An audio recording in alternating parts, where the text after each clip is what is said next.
Fala, moçada de Física para o Vestibular, tudo bem com vocês? Eu sou o professor Taldo Carlos e este é meu canal criado especialmente para vocês que estão no ensino médio e também que estão se preparando aí para os principais vestibulares do país. No final dessa aula, se você tiver alguma dúvida ou quiser fazer sugestões sobre temas que gostaria de ver por aqui, deixe seu recado que retorno sempre que possível. Moçada, outra coisa, não se esqueça de se inscrever no canal e também de clicar no sininho aí para receber notificações de novas aulas e também novas apostilas para vocês. Aproveitem. Vamos à aula de hoje.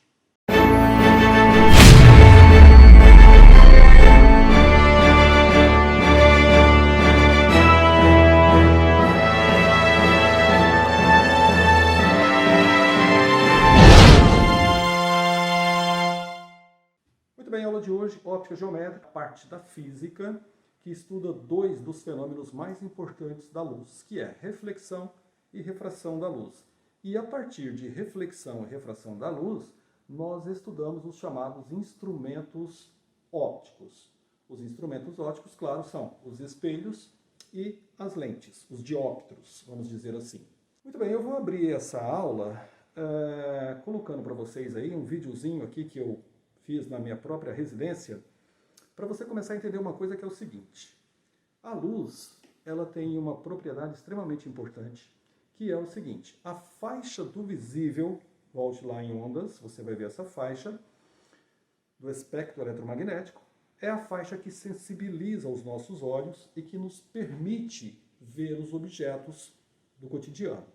Detalhe importante, para que a gente enxergue os objetos, eu preciso que luz, de alguma forma, saia desses objetos e venha até o teu olho. Então, uma coisa é fato, a luz sempre vai chegar no nosso olho, é como se ele fosse uma antena recebendo essa faixa do visível. E aí acontece o seguinte, tudo aquilo que a gente enxerga é considerado fonte de luz. O fato é que as fontes de luz elas podem ser classificadas de dois tipos. Fontes primárias, que emitem luz própria, e fontes secundárias, que refletem luz que veio da fonte primária. Então, quando você enxerga a sua parede, por exemplo, aqui eu tenho várias fontes de luz, eu tenho ela como fonte primária, ou corpo iluminado, emitindo luz, essa luz bate na parede, reflete na parede e vem no meu olho. Essa parede, ela é, para mim, uma fonte secundária de luz. Tudo aquilo que eu enxergo é fonte de luz. Seja primário, emitindo luz própria, seja secundário, refletindo luz proveniente da fonte primária. Vamos ao videozinho para você ver mais detalhes sobre isso. Nesse ambiente que eu estou, eu tenho uma lâmpada, uma fonte de luz primária, ventilador, fonte de luz secundária. O ventilador, ele emite luz, só que ele emite luz refletida pela lâmpada. E eu tenho uma TV ligada. E tem vários objetos aqui nesse ambiente. Cortina, computador, livros, etc, etc. Maravilha? Uma lâmpada apagada, que nesse momento é uma fonte secundária. Agora eu vou desligar as fontes de luz. A primeira, que é a lâmpada, já era, ela agora virou uma fonte secundária. E a TV, observe, desligou, escuridão total, ou seja, você não vê nenhum objeto à sua frente, beleza? Então, significa o quê? Que a luz, ela invade o ambiente em que você se encontra, ela se espalha por todo o ambiente, e a gente representa isso por raios de luz, beleza? Maravilha, tá aí a compreensão do que é luz emitida no ambiente e sem a luz. Mais uma vez. Maravilha. Muito bem, visto o vídeo, a gente agora vai fazer o seguinte. Eu vou recorrer essa aula ao PowerPoint porque a ótica ela é muito geométrica. Devido aos princípios da luz, que é a propagação retilínea principalmente, a maioria das construções que a gente faz em ótica requer conhecimentos de geometria, principalmente triangulação. Então, uma dica para você precisa ser craque em triangulação para entender legal a ótica, porque não é à toa que ela recebe o nome de óptica geométrica. Então vamos aos nossos slides. Muito bem, então vamos lá. Conceitos iniciais para a ótica geométrica. Uma coisa importante é o seguinte, vocês vão ver que eu vou fazer vários conceitos, várias classificações, classificação quanto à fonte de luz, classificação quanto à propagação da luz, classificação quanto aos meios em que a luz viaja, os princípios da ótica. Agora, uma coisa é fato, esses conceitos, apesar de eu fazê-los aqui de forma individual, passo a passo, você precisa ter em mente que quando você vai trabalhar um exercício, eles estão praticamente todos agregados. Então você tem que ter a ideia da fonte de luz, do meio em que ela viaja, qual é o fenômeno que vai ocorrer. Isso tem que estar agregado, isso tem que estar bem formatado na sua cabeça para você entender os exercícios, senão você fica perdido. Muito bem, vamos então óptica geométrica, estudo dos fenômenos de reflexão e refração da luz e instrumentos ópticos. Luz, uma onda eletromagnética, uma forma de energia radiante que produz a sensação de visão nos nossos olhos. Tem uma velocidade por volta de 300 milhões de metros por segundo e um ano-luz, que é a distância percorrida pela luz em um ano, é um tipo de questão que costuma aparecer em questões de vestibulares sobre ótica. Você teria que pegar um ano, passar para segundos e multiplicar pela velocidade da luz. Isso vai dar aproximadamente 9,5 vezes 10 a 15 metros, ou simplesmente 9,5 quatrilhões de metros. Muito bem, a faixa que sensibiliza nossos olhos é uma faixa pequena, muito estreita do espectro eletromagnético. Dê uma olhadinha na aula de espectros, bastante interessante. E essa faixa ela vai de aproximadamente 4 a 7,5 vezes 10 a 14 Hz de frequência. Nessa faixa nós temos as chamadas cores vermelha, alaranjada, amarela, verde, azul, anil e violeta. Lembrando que a luz, para os nossos olhos, como a vemos, ela é branca. O primeiro a decompor a luz nas 7 cores foi Isaac Newton. Então essa é a chamada faixa do visível. As frequências abaixo de 4 vezes 10 a 14 Hz são consideradas infravermelhas e as frequências acima de 7,5 vezes 10 a 14 Hz são consideradas ultravioletas. Muito bem, quanto às fontes de luz. Qualquer objeto que é visto é fonte de luz. A fonte ela pode ser primária, também chamado de corpo luminoso. Ela emite luz própria. Como exemplo, nós temos o Sol, estrelas, uma vela acesa, uma lâmpada acesa. Então, essas são as fontes primárias de luz. Quando não é primária, a fonte ela é secundária, ou também chamado de corpo iluminado. São corpos que enviam ou refletem a luz recebidas de uma fonte primária. Como exemplo, nós temos eu, você, uma vela apagada, a terra, a lua, uma árvore, paredes, o chão da sua casa. Ou seja, praticamente todos os objetos que você enxerga são fontes secundárias de luz. Detalhe importante, por mais que você se considere uma estrela, você não é uma fonte primária de luz, ou seja, você reflete luz proveniente de uma fonte de luz. Se colocar você num quarto escuro, numa sala escura, ninguém vai te enxergar, como vocês viram no vídeo, fica tudo escuro devido à ausência de luz. Classificação das fontes de luz. As fontes de luz elas podem ser pontuais ou pontiformes, são aquelas fontes que têm dimensões desprezíveis em relação aos corpos por ela iluminados. Nós vamos considerar como pontiforme uma vela acesa, uma lâmpada incandescente, as estrelas distantes. A fonte ela pode ser extensa, que tem dimensões não desprezíveis, como por exemplo nós temos o Sol visto da Terra e uma lâmpada fluorescente, aquela lâmpada de cozinha. Detalhe importante, essa classificação ela é fundamental na definição de sombra e penumbra, como veremos um pouco mais à frente. Quanto ao meio em que a luz incide, ele pode ser transparente, é aquele meio que permite a passagem da luz, descrevendo trajetórias regulares e bem definidas. Exemplo, vácuo, ar, água limpa e vidro. Comece a pensar numa coisa. No ambiente em que você se encontra na sua casa, você vai ter esses meios que nós estamos definindo aqui. O ar, normalmente a fonte de luz está no teto da sua sala, por exemplo, ela emite a luz, é a fonte de luz. Essa luz vai viajar pelo ar, que é um meio homogêneo e transparente, ou seja, a luz se espalha por esse meio. E aí nós vamos ter os meios translúcidos, que permitem passagem parcial da luz, descrevendo trajetórias irregulares, e ocorre muita difusão. Vou falar de difusão um pouquinho aí nas leis da reflexão, um pouco mais à frente também. Como exemplo, nós temos a neblina, vidro leitoso, papel vegetal, aquele vidro que vai no box do banheiro. Esses são meios translúcidos. Mas o que nos interessa mesmo é o último meio, que é o opaco. Na verdade, eu diria que o meio transparente e o opaco são os grandes norteadores da ótica. O meio opaco é aquele que bloqueia a passagem da luz. Em geral, eles absorvem ou refletem a luz. A absorção a gente não vai levar em conta aqui. Normalmente ocorre um leve aquecimento quando você joga a luz sobre os objetos. O que nos interessa mesmo é a reflexão da luz. Detalhe importante, como eu disse, os meios opacos e transparentes serão os mais importantes na conceituação da ótica. Como exemplo de meio opaco, nós temos a madeira, parede, metais, em geral os objetos que você tem à sua frente. Raio de luz, segmento que representa graficamente a propagação da luz. Como eu disse para vocês, a luz ela se espalha pelo ambiente em que você se encontra a partir da fonte de luz. Como que nós vamos representar no papel a luz?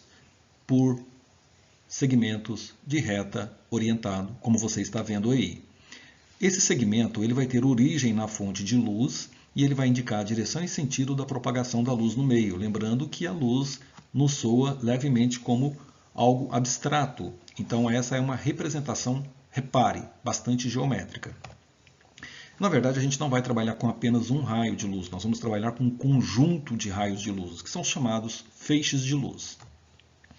Os feixes de luz, eles também têm uma classificação, eles podem ser cônico-divergentes, os raios de luz divergem a partir de um ponto, então imagina uma vela, a partir de agora eu não vou ficar mais desenhando vela, eu vou desenhar um ponto P para representar a fonte de luz, isso vai no papel já já, você vai ver, e a partir do ponto P nós temos os raios de luz irradiando pelo meio, pelo ambiente em que você se encontra.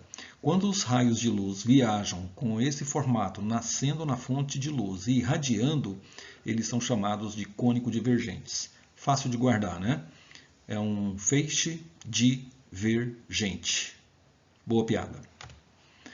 Quando não é divergente, o feixe ele é cilíndrico. Os raios de luz são paralelos entre si. Esse tipo de feixe é muito comum, por exemplo, nas lanternas ou nesses canhões de luz que você tem que normalmente iluminam as cidades. E também a forma como os raios de luz chegam do Sol até nós. Uma vez que a distância do Sol até a Terra é muito grande, a gente considera que eles chegam praticamente paralelos. É claro que na saída do Sol eles são divergentes. E nós temos os feixes cônicos convergentes, que são quando os raios de luz convergem para um ponto. Não é uma situação cotidiana, a gente consegue isso facilmente no laboratório usando instrumentos ópticos como, por exemplo, uma lente. E aí, moçada, é o seguinte, a ótica ela estuda os fenômenos decorrentes da propagação retilínea da luz e dos meios homogêneos e transparentes. A noção de raio de luz permite o estudo da ótica através da construção de teoremas da geometria plana. Detalhe importante, você viu que nesse texto ele já falou praticamente um pouco de tudo do que eu disse até aqui. Né? A fonte de luz, os meios em que a luz viaja, a forma como ela vai viajar, o raio de luz, os feixes de luz e assim por diante. Quanto aos fenômenos da ótica geométrica, então agora sim a gente entra nos dois principais fenômenos da ótica geométrica, que é a reflexão e refração. Lembrando mais uma vez que a luz tem muitos outros fenômenos, mas aqui falaremos apenas de reflexão e refração. O que é a reflexão da luz? A luz viaja por um meio homogêneo e transparente e volta ao próprio meio após incidir numa superfície opaca de separação. Como que a gente vai representar isso no papel? Imagina o seguinte, observe essa figura. Nós temos um meio A, que a gente vai considerar como se fosse, por exemplo, um meio homogêneo e transparente. Imagina você aí na sua sala. Então, o meio A seria o ar. Você está ali mergulhado nele. E o meio B, ele é, por exemplo, a parede ou o chão da sua sala. E essa é a superfície de separação desses dois meios. Então, eu tenho um meio homogêneo e transparente e um meio opaco, que é o meio B. É assim que a gente vai representar no papel. E aí você tem um feixe de luz que incide, bate na superfície de separação e reflete voltando no próprio meio A. Essa reflexão é considerada regular. S é a superfície de separação dos meios A e B. RI são os chamados raios incidentes e RR são os chamados raios refletidos. Agora um pouquinho sobre dois tipos de reflexão, muito importante, vamos falar muito delas nas leis da reflexão, que é a reflexão regular, como você viu na figura da esquerda, e a reflexão difusa, como você está vendo na figura da direita. Qual que é a diferença? A superfície S de separação do meio A com o meio B, ela pode ser muito polida ou pouco polida. Quando ela é muito polida, você tem uma reflexão como essa da figura da esquerda, que é considerada uma reflexão regular. Esse tipo de reflexão é a que ocorre em espelhos e que possibilita a formação de imagens. Essa do lado direito é a chamada reflexão difusa, ou seja, a superfície de separação dos meios A e B, ela é muito rugosa. Então, se você olhar para a parede da sua sala, se você olhar para o chão, o asfalto na rua, ele não é lisinho, ele não é perfeito. Então, a reflexão que ocorre lá, ela é difusa. E é importante porque a reflexão difusa é que nos permite ver os objetos. Quanto mais polida for a parede em que a luz incide, mais ela vai se aproximar de um espelho. Vamos falar muito disso na reflexão. Então, guarde esses dois tipos de reflexões, porque eles são fundamentais em ótica. A regular e a difusa. Eu vou falar mais sobre isso na reflexão da luz. A refração da luz, que a luz viaja por um meio homogêneo e transparente, incide na superfície de separação de outro meio homogêneo e transparente e passa. É aí que vem o detalhe. Quando você olha, por exemplo, para o seu aquário, em que você enxerga um peixe lá no interior da água, você está tendo a luz passando pelo vidro e depois do vidro para a água. Isso já é uma refração, ou seja, a luz passa por dois meios homogêneos e transparentes. Da mesma forma, a gente vai representar por uma figura como essa que você está vendo aí. O meio A é um meio homogêneo e transparente, pode ser o ar. O meio B, por exemplo, pode ser o tampo de vidro da sua mesa. E essa é a superfície de separação dos dois meios. Joga um feixe de luz, esse feixe de luz bate na superfície S e vai refratar passando para o outro meio. Essa é uma refração regular. Claro que aí a superfície de separação também ela é muito polida. Essa é a superfície de separação dos meios A e B. RI são os chamados raios incidentes e RR os chamados raios refratados. É claro que esse fenômeno a gente vai ter um capítulo especial só para ele também, um pouco mais à frente. A refração ela também pode ser difusa, depende aí, por exemplo, do meio B, como por exemplo um vidro translúcido, como foi dito agora há pouco, ou até mesmo aí, por exemplo, a água do rio Tietê. Você vai ter uma refração bastante difusa. Dependendo da natureza dos meios, pode haver os dois fenômenos ao mesmo tempo. Quem, por exemplo, nunca passou aí de frente a um banco em que a parede da frente é de vidro e olhou por ela e viu lá do lado de dentro pessoas, mas conseguiu se enxergar na própria placa de vidro vendo a sua imagem. Isso ocorre porque ocorreu ao mesmo tempo os dois fenômenos. Parte da luz foi refletida, parte da luz foi refratada. Então, os dois fenômenos ao mesmo tempo é perfeitamente possível de acontecer. Aí. Um detalhe importante, a gente vai falar disso nas leis da reflexão e da refração, mas o que acontece é o seguinte, na refração conserva-se a frequência depende apenas da fonte, vimos isso em ondulatória, mas muda a velocidade de propagação. Um detalhe importante, o que caracteriza a refração, nós vamos frisar isso com mais intensidade no assunto específico para a refração, mas é a mudança da velocidade de propagação da luz. Imagina você andando no ar, imagina você andando numa piscina. Vai ser mais difícil de você andar numa piscina. A luz tem a mesma dificuldade, ou seja, quando ela invade um meio transparente homogêneo para outro que é mais denso, ela perde velocidade, ela caminha mais lentamente. E na reflexão conserva-se tudo, tanto a frequência quanto a velocidade. Falaremos disso mais à frente. E aí os princípios da ótica geométrica. Primeiro, princípio de propagação retilínea. Nos meios homogêneos e transparentes a luz caminha em linha reta. Você vai ver aí já um vídeo em que eu mostro isso na prática. O segundo, que é o princípio da independência dos raios de luz, ou seja, dois raios de luz quando se cruzam seguem suas trajetórias de forma independente. Isso é muito comum nos shows, provavelmente a maioria já viu isso. Ou nas cidades quando você tem esses canhões de luz e eles se cruzam no espaço. E aí a luz segue seu caminho normalmente após o cruzamento. Então esse é um dos mais importantes princípios da luz, que é a independência dos raios. As leis da reflexão e as leis da refração. Isso nós vamos falar um pouquinho mais à frente, com muito detalhe. Uma importante consequência dos princípios da ótica é a reversibilidade dos raios de luz.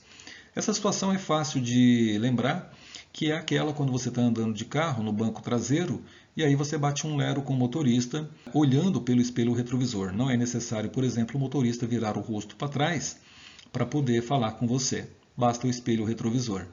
Então, essa é uma consequência importante, é a reversibilidade dos raios de luz. Eu vou mostrar uma animaçãozinha. Imagina uma fonte de luz, e aí você está do outro lado aí, e sai um raio de luz da fonte, vai no teu olho, e eu troco de posição o olho com a fonte. A luz faz o mesmo caminho. Muito bem, moçada, agora eu vou mostrar para vocês dois dos mais importantes princípios da luz. Estou aqui com o ambiente iluminado e eu vou apagar. Agora eu vou usar um laser verde. Repare a trajetória retilínea do raio de laser verde, batendo lá na parede. E agora um laser vermelho, só que você não está vendo ele se propagar como o laser verde devido à potência, ok? Eu vou agora pedir para minha assistente usar um spray na direção da propagação do raio do laser. Olha que interessante, está aí, bonitinho o raio de laser propagando. Agora, repare o seguinte, eu vou tentar cruzar os dois. Spray, por favor, spray. Olha só, a luz propaga sem sofrer interferência. Isso é a independência dos raios de luz. Maravilha! Eu vou fazer o seguinte, para o vídeo não ficar muito longo, eu vou dividir essa parte introdutória em duas aulas. Essa primeira parte fechamos aqui. Evidentemente que é importante que você assista a próxima aula. Nessa próxima aula a gente já vai começar a fazer uso de boa parte dessas definições feitas até aqui. A geometria já começa a aparecer, você vai ver. E para poder fechar, eu vou resolver alguns exercícios sobre o que vimos até aqui. Isso mesmo, você vai encontrar vários exercícios sobre essa parte teórica no vestibular, como você vai ver agora. Lembrando que essa apostila, o link está aí na descrição. Recomendo que você acompanhe pela apostila e que também resolva o máximo possível de exercícios sobre essa primeira parte. E claro, aqui vem logo depois. Na página 4 da apostila, eu tenho o exercício 7, que fala o seguinte: uma estrela emite radiação que percorre a distância de 1 bilhão de anos-luz até chegar à Terra e ser captada por um telescópio. Isso quer dizer que, moçada, não se esqueça do seguinte, que o ano-luz, ele nada mais é que uma unidade de distância, que significa a distância percorrida pela luz em um ano. Agora, não se esqueça também que quando uma estrela emite a radiação, essa radiação leva um certo tempo até chegar a nós e ser captada por um telescópio. A distância entre as estrelas e a Terra é tamanha porque muitas vezes, quando você tem essa é, informação, como a FUVEST coloca, que ela percorreu a distância de 1 bilhão de anos-luz, e se você buscar o próprio conceito de ano-luz, que é a distância percorrida pela luz em um ano, tem um significado, ou seja, essa radiação foi emitida há 1 bilhão de anos atrás. A melhor alternativa que tem isso aí, a letra C, a radiação recebida hoje na Terra foi emitida pela estrela há 1 bilhão de anos. Ainda FUVEST, questão 8 da apostila, admita que o Sol subitamente morresse, ou seja, a luz deixasse de ser emitida 24 horas após esse evento, um eventual sobrevivente olhando para o céu sem nuvens veria. Bom, sabe, o Sol é a nossa principal fonte de luz, uma fonte aí, sem dúvida, primária. Tudo que nós enxergamos na superfície da Terra são fontes secundárias, com exceção, claro, as lâmpadas produzidas por nós. A Lua, como a gente enxerga, ela é uma fonte secundária, ela reflete luz proveniente do Sol. Evidentemente que se o Sol apagar, nada disso você vai enxergar, fica tudo escuro, com exceção, é claro, do céu, onde você vai ver as estrelas, afinal de contas, elas são fontes pontuais e emitem luz. Então, nós veremos somente estrelas. Melhor resposta, letra C. Tá aí uma questãozinha do ITA. Olha só, você vê que essa parte conceitual cai nos grandes vestibulares.